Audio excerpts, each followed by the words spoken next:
Presiden Prabowo menaruh perhatian besar terhadap percepatan pembangunan di tanah Papua. Melalui koordinasi lintas kementerian, pemerintah pusat berupaya memastikan seluruh program infrastruktur dan kewilayahan berjalan searah dengan kebutuhan daerah. Langkah ini diwujudkan lewat rapat koordinasi antara Menteri Koordinator Infrastruktur dan Pembangunan Kewilayahan bersama Menteri Transmigrasi dan para gubernur se-Papua. Upaya percepatan pembangunan di wilayah timur Indonesia kembali diperkuat melalui sinkronisasi kebijakan antara pusat dan daerah. Rapat koordinasi yang digelar di Jakarta menghadirkan seluruh gubernur se-Papua bersama dua kementerian yang berperan langsung dalam percepatan pembangunan. Menteri Koordinator Bidang Infrastruktur dan Pembangunan Kewilayahan Agus Harimurti Yudhoyono memimpin pembahasan bersama Menteri Transmigrasi Iftitah Sulaiman. Pertemuan ini menjadi ruang bersama untuk menyamakan langkah dalam membangun Papua secara menyeluruh dan berkelanjutan. Ada 4 agenda utama yang dibahas dalam rapat ini. Pertama, pengembangan kawasan strategis dan kawasan ekonomi baru yang diharapkan menjadi pusat pertumbuhan ekonomi lokal. Kedua, percepatan pembangunan infrastruktur Trans Papua sebagai jalur vital yang menghubungkan wilayah daratan dan memperkuat konektivitas antar kabupaten. Sebagai tindak lanjut, pemerintah juga menyiapkan strategi integrasi konektivitas udara dan laut. Hal ini dilakukan untuk memperlancar arus logistik dan mobilitas masyarakat di seluruh wilayah Papua agar akses ekonomi dan pelayanan publik semakin terbuka. Selain itu, program kawasan pemukiman dan program transmigrasi di sepanjang koridor Trans Papua turut menjadi perhatian. Tujuannya untuk menciptakan pusat-pusat permukiman baru yang produktif sekaligus membuka lapangan kerja bagi masyarakat setempat. Dalam rapat ini, Agus Harimurti Yudhoyono juga menyampaikan apresiasi atas terbentuknya Komite Eksekutif Papua. Badan ini dipandang sebagai instrumen strategis untuk memperkuat koordinasi lintas kementerian dalam pelaksanaan berbagai program pembangunan di Papua. Melalui wadah ini, pemerintah ingin memastikan setiap program berjalan efektif, efisien, dan sesuai kebutuhan masyarakat di lapangan. Tadi kita membahas bagaimana membuka kawasan strategis, kawasan ekonomi baru.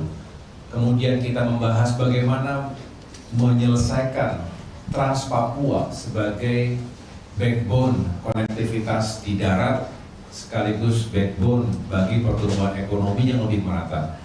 Kami juga membahas integrasi konektivitas udara dan laut, karena bagaimanapun kita juga harus mempersiapkan mobilitas termasuk juga untuk logistik sehingga biaya pembangunan, biaya kehidupan masyarakat Papua juga semakin terjangkau.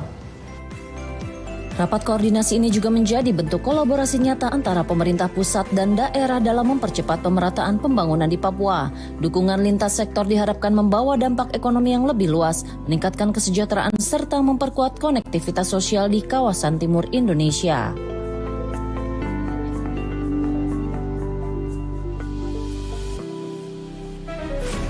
Presiden Prabowo Subianto memberi perhatian besar pada peningkatan kualitas sumber daya manusia Indonesia. Melalui arahan langsung dalam sidang kabinet terbatas, Presiden meminta agar pemerintah mempercepat program penyiapan 500.000 tenaga kerja baru di bidang welder dan pariwisata sebagai langkah strategis memperkuat daya saing tenaga kerja Indonesia di pasar global. Pemerintah terus bergerak memperluas peluang kerja bagi masyarakat Indonesia melalui pengembangan tenaga kerja terampil di sektor industri dan jasa. Langkah ini menjadi tindak lanjut arahan Presiden Prabowo Subianto yang menekankan pentingnya penyiapan tenaga kerja berkompetensi global untuk menghadapi tantangan ekonomi dunia yang semakin dinamis. Menteri Koordinator Bidang Perekonomian Airlangga Hartarto memimpin rapat koordinasi bersama sejumlah menteri terkait. Hadir dalam rapat ini antara lain Menteri P2MI Mukhtarudin, Menteri Pariwisata Widianti Putri Wardana, dan Menteri Keuangan Purbaya Yudi Sadewa. Pertemuan ini membahas langkah konkret pemerintah dalam menyiapkan tenaga kerja berketerampilan tinggi yang akan disalurkan ke sektor-sektor strategis baik di dalam maupun luar negeri. Dalam rapat ini, Airlangga menyampaikan pemerintah menargetkan 500.000 tenaga kerja baru di bidang welder dan pariwisata. Program besar ini diharapkan mampu meningkatkan kompetensi tenaga kerja Indonesia serta memperluas akses penempatan di pasar kerja global yang tengah membutuhkan banyak tenaga terampil. Program pelatihan dan penguatan SDM ini akan dijalankan dengan koordinasi lintas kementerian, termasuk Kementerian Perlindungan Pekerja Migran Indonesia dan Kementerian Ketenagakerjaan. Pemerintah menyiapkan anggaran sekitar 8 triliun rupiah untuk mendukung proses pelatihan, beasiswa hingga penempatan kerja di daerah dan luar negeri. Mungkin sedikit ada yang tadi dibahas secara detail, yaitu arahan Bapak Presiden di dalam sidang kabinet kemarin untuk mempersiapkan 500.000 tenaga kerja kita yang di bidang welder dan hospitality. Dan ini tadi dalam pembahasan diminta Menteri P2MI untuk mengkoordinasikan dan anggaran yang disediakan sekitar 8 triliun. Sehingga ini akan sejalan dengan program pemagangan. Kemudian yang kedua terkait dengan kebutuhan dokter, spesialis maupun dokter umum maupun dokter gigi yang sebesar 20.000, Menristek Saintek sedang mempersiapkan karena nanti akan diberikan melalui program beasiswa dan tentunya nanti diarahkan mereka bekerja pada daerah-daerah yang memang diberi tugas oleh pemerintah.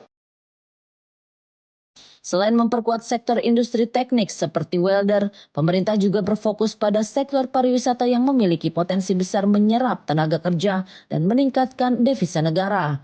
Melalui pelatihan berbasis kebutuhan pasar, tenaga kerja di bidang hospitality dan layanan wisata akan diarahkan untuk mampu memenuhi standar internasional.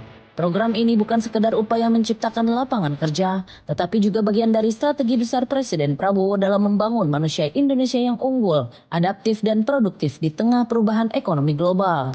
Pemerintah juga berencana menjalin kerjasama dengan sejumlah negara mitra yang membutuhkan tenaga kerja profesional di bidang teknik dan jasa pariwisata. Dengan begitu, lulusan program pelatihan ini akan memiliki peluang penempatan yang luas sekaligus memperkuat peran Indonesia dalam rantai pasok tenaga kerja internasional. Sementara itu, sektor industri lain yang membutuhkan tenaga kerja terampil juga akan menjadi fokus pembahasan dalam rapat koordinasi lanjutan. Pemerintah ingin memastikan seluruh potensi tenaga kerja Indonesia dapat dimaksimalkan sesuai kebutuhan dan keunggulan setiap wilayah.